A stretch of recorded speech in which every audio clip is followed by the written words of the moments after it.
Hello guys, ഞാൻ ഇന്ന് അച്ഛമ്മേനെയും മുത്തനെയും കാണാൻ വേണ്ടി പോവാണ്. മഴയാണെങ്കിൽ നല്ല രസമുണ്ട് നടക്കാൻ.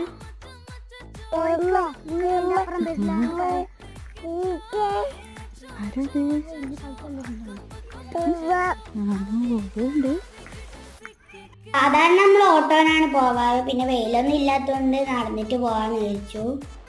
ഇവിടെയൊക്കെ കാണാൻ നല്ല ഭംഗിയാണ് ഗൈസ്, നിങ്ങൾക്ക് കാണുമ്പോൾ തന്നെ മനസ്സിലാകുന്നില്ലേ നല്ല ഭംഗിയാന്ന്. അപ്പോൾ ഇവിടെ ഒരു ചെറിയ തോടുണ്ട്. ആദ്യമൊന്നും ഇതിൽ വെള്ളം ഉണ്ടായിരുന്നില്ല, പിന്നെ മഴയൊക്കെ പെയ്തുകൊണ്ട് വെള്ളമൊക്കെ വന്നു. ഇതാണ് എന്നെ LKG പഠിപ്പിച്ച ശബന ടീച്ചർ വീട്. നടന്ന് നമ്മൾ വീട്ടിലെത്തിയിട്ടുണ്ട്. അവിടെ അനാമേച്ചി ഉണ്ടായിരുന്നു. അവിടെ നിന്ന് നമ്മൾ കുറച്ചൊന്ന് വർത്താനൊക്കെ പറഞ്ഞ് നേരെ അജിംബൂസിൻ്റെ അടുത്തേക്ക് വന്നു. അപ്പോൾ കുറേ ആയി ഞാൻ അങ്ങോട്ടൊക്കെ പോയിട്ട്, അതുകൊണ്ട് ഞാൻ വിചാരിച്ചു അവിടെ നിൽക്കാന്ന്. അപ്പോൾ ഇതാണ് എൻ്റെ മൂത്തച്ഛനും മൂത്തയും. അപ്പോൾ ഇത്രയുള്ള വീഡിയോ. ബൈ.